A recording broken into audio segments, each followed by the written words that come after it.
You're listening to Soap Dirt, the latest in television entertainment news.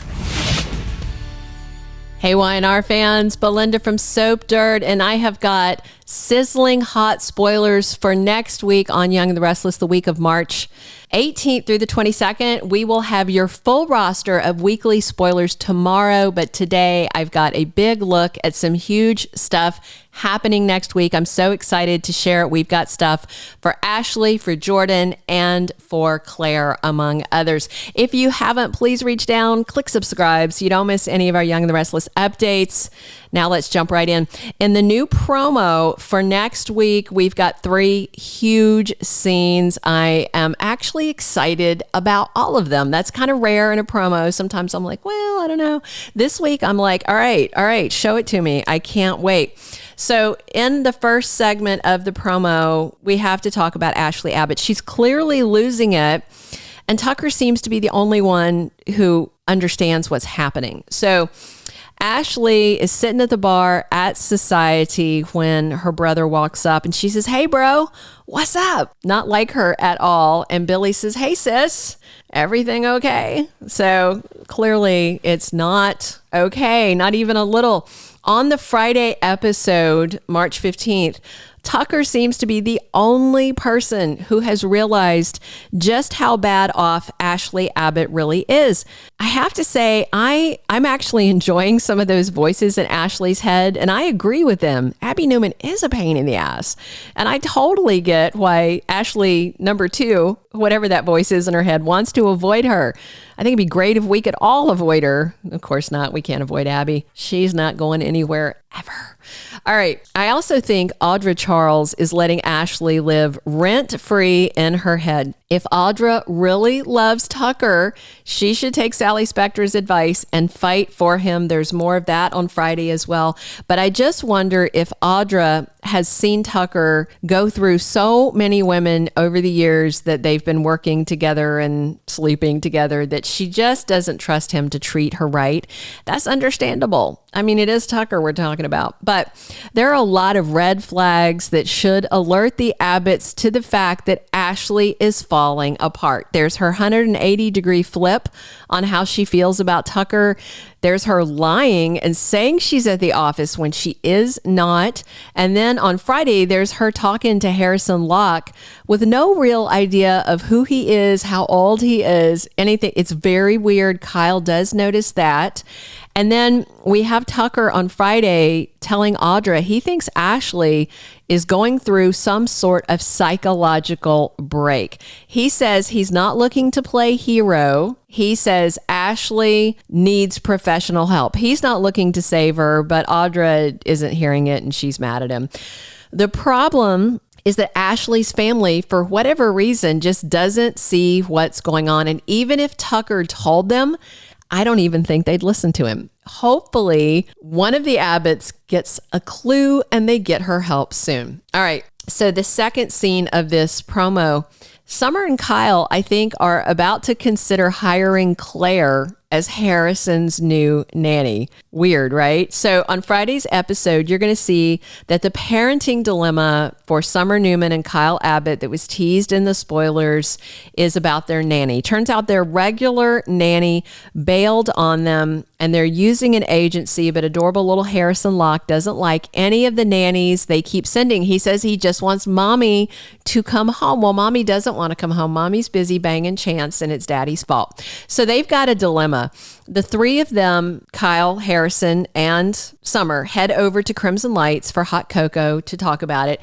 And that's when they run into Victoria and Claire. With Jordan locked in that basement, Victoria tells her daughter, you know what, we can go out. So they also head over to Crimson Lights to get a coffee. And guess who they run into?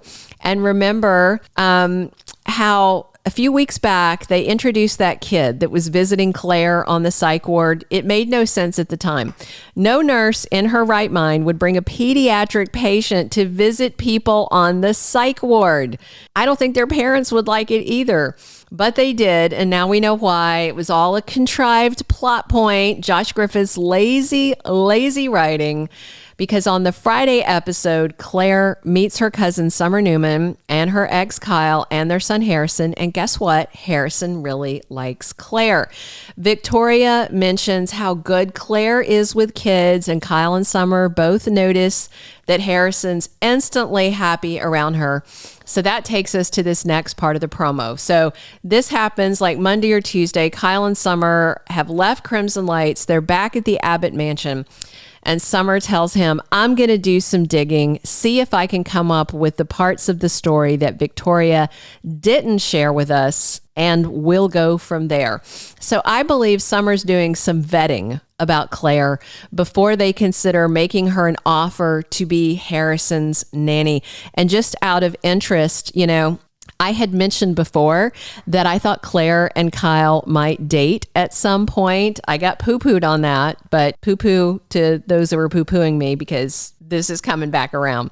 If Claire does turn out to be Harrison's new nanny, that'll put her in constant contact with Kyle. And rich guys love to bang the nanny. And finally, our last spoiler for next week that we have right now, Jordan Howard is trapped like a rat, and it looks like her victims are coming for vengeance. So also on Friday's episode, before Claire and Victoria head over to Crimson Lights, they're talking about Jordan's fate.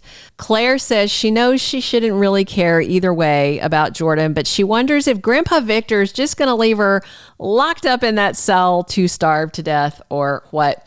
Victoria said, oh, your granddad wouldn't do that. I beg to differ. But anyway, she says he will do anything to keep them all safe. So next week, those two plus Victoria's mama, Nikki, head over to visit the woman who tormented all of them.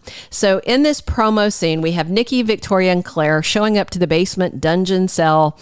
And that was, remember, where Jordan planned to keep Nikki and Victor and starve them to death. So Jordan initially is happy that somebody's there, but then she looks scared. So when they come in the door, Jordan's like, oh, thank God. And Nikki says, sorry to burst your bubble, Jordan, but this isn't a rescue party. So I just wonder if those three are there to taunt her about spending the rest of her life there, or to make threats about what Victor has planned for her, just to scare and torment her for a little payback. Couldn't happen to a nicer lady.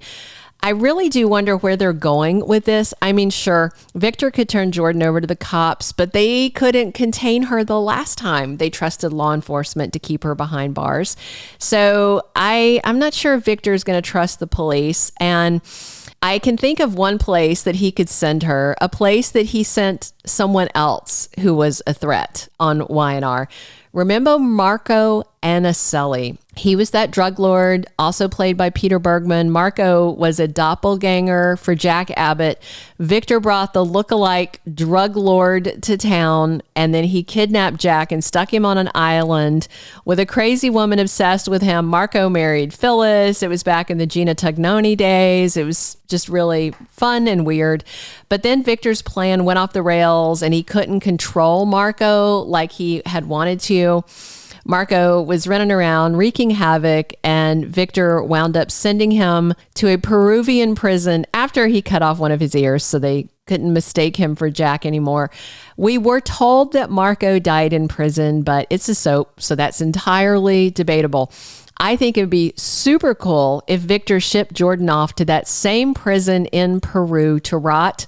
That way she's far away from family and they could all feel safe. And then one fine day, they could bring Jordan back again with a grudge, have her working with not dead, one-eared Marco. That would be my dream scenario. I think it'd be amazing. I really enjoyed Peter Bergman's work as Jack's devious criminal lookalike. All right, those are all the week ahead spoilers we have right now, but come back tomorrow for a full roster of weekly dated daily spoilers. Come over the weekend for 2-week spoilers, Y&R predictions, and so much more. Please subscribe if you haven't already.